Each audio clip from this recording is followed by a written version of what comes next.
o kalayaan? Bayan o sarili, pumili ka! Para kayong mga birhen na naniniwala sa pag-ibig ng isang puta! Jeda! Huwag kayong maniwala sa matatamis na salita ng mga Amerikano! Walang mga bulag sa gabinete ko! Jeda!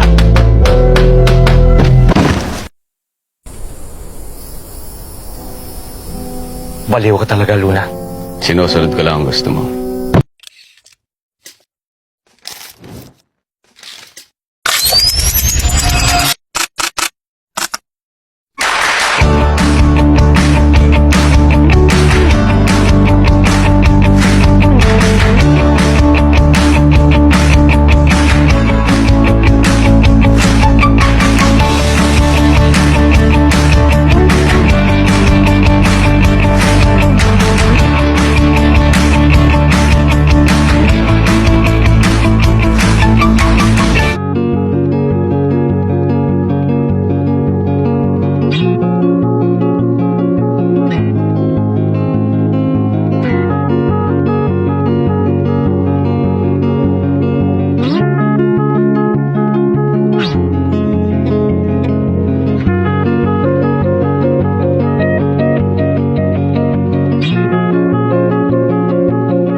Magandang araw mga kawanbataan.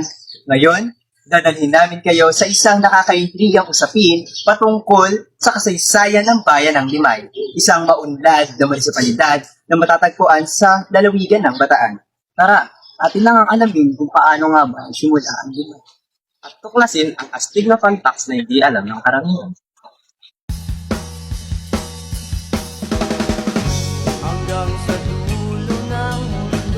Ayon sa lokal na kwento, noong panahon ng mga Kastila, may 5 tao ang sagip ng mga sundalong Kastila sa Pampang.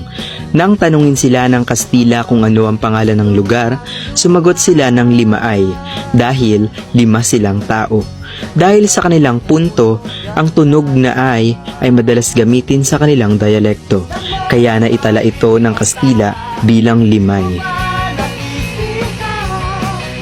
Noong January 1, 1917, sa bisa ng Executive Order No. 983 ni Governor General Francis Burton Harrison, naging isang independent na munisipalidad ang Limay.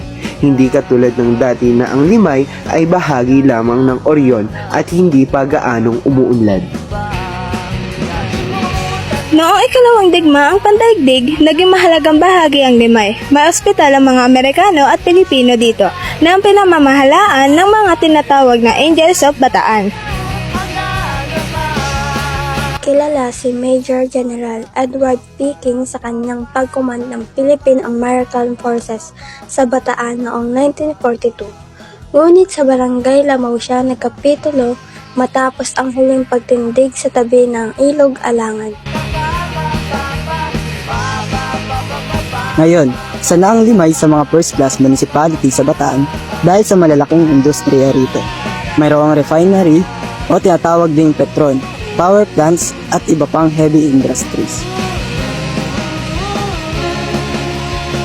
Alam niyo ba na ang Limay ay orihinal na binubuo lamang ng 3 barangay noong 1837, ang Lamao, Kitang at Poblasyon. Pero sa paglipas ng maraming taon, opisyal na naitala na ang Limay ay mayroong 12 barangay.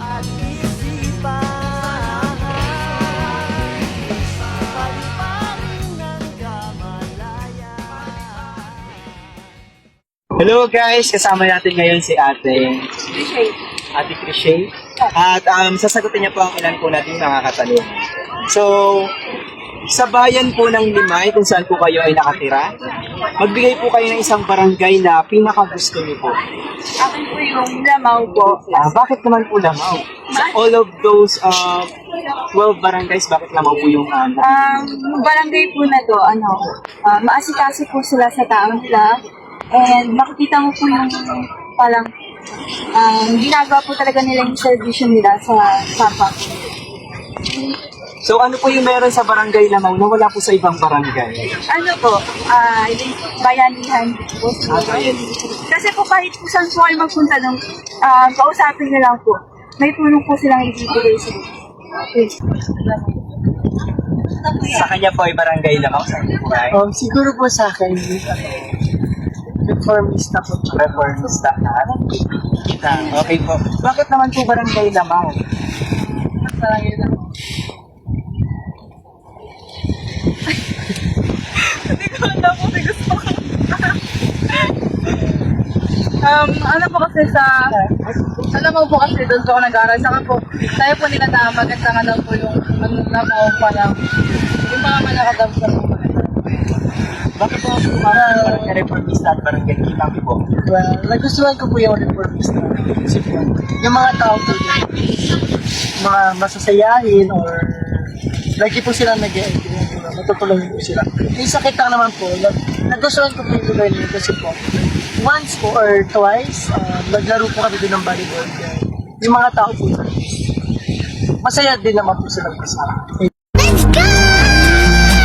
Anong barangay sa Limay ang may baryo na ang pangalan ay Marston? Ay sa ano pong barangay? Mali po kuya. Anong barangay sa Limay ang may baryo na ang pangalan ay Marston? Opo. Sige tayo, hula lang. Guess. Sa Alangan po. Tama, Barangay Alangan.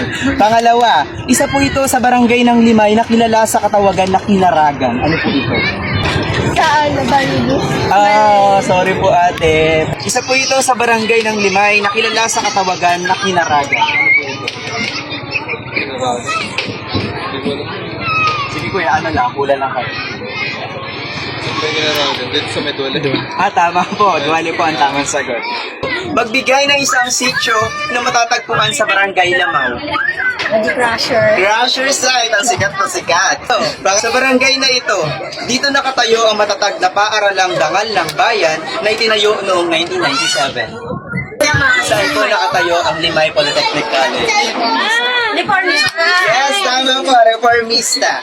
Pang-apat po, dito makikita ang mga malalaking lote para sa agrikultura na binubuo ng 48 hectares. Kita. Yes, tama po, Kitang Uno. So, pang-limang tanong para po sa inyong prize. Isa po ito sa barangay ng Limay na kilala sa katawagan na Kinaragan. Ano po ito? Vale, tama! At tatama niya po ang lahat. So, ito po ang inyong prize. Thank you. So, thank you po sa inyong pagsagot sa participation ninyo.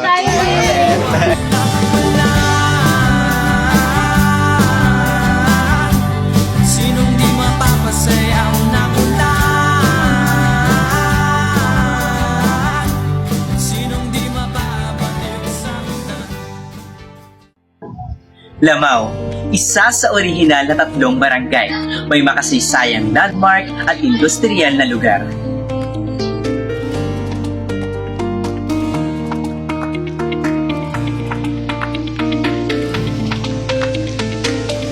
Alangan, isang maunlad na barangay sa Limay, nagmula sa salitang alangan.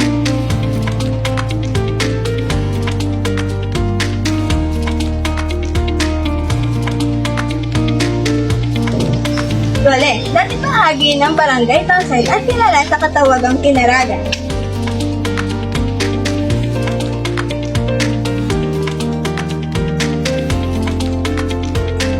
Kitang Uno, isang coastal village sa Limay na binubuo ng 48 hectares.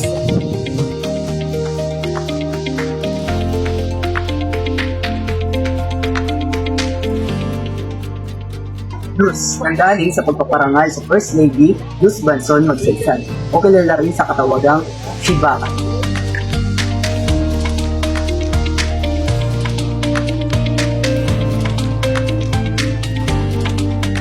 Landing, binubuo ng 11 hectares at populasyong umigit kumulang 3,500.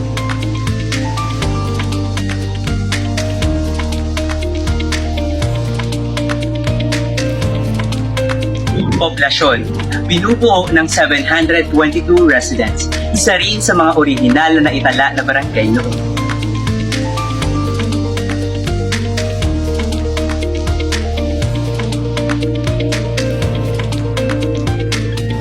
Reformista.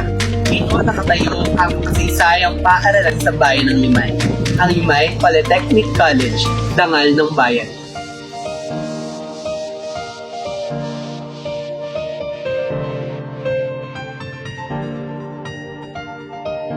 St. Francis I, kilala sa katawagang Barrio Hipon, Bacong at Barrio Rojas.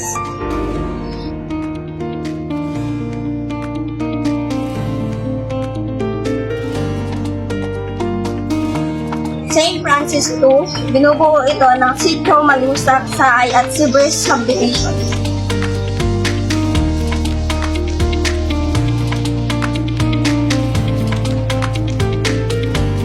Townsend, binubuo ng 81 hectares. Dito rin nagkaroon ng bus stop para sa mga pampublikong bus.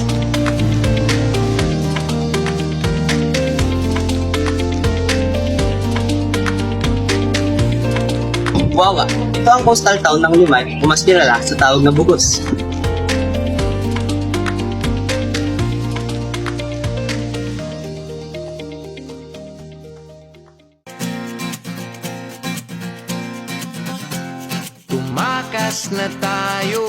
Malapit sa Limay ay may coal power plant ng San Miguel Corporation na nagbibigay ng malaking bahagi ng kuryente para sa lugar. Tahimik at payapang mundo, umubulong ang hangin. May matatag na fishing community dahil sa lokasyon sa baybayin ng Manila Bay na kadalasang nakakahuli ng yamang dagat tulad na lamang ng makarel, lapu-lapu at iba pang uri ng yamang dagat.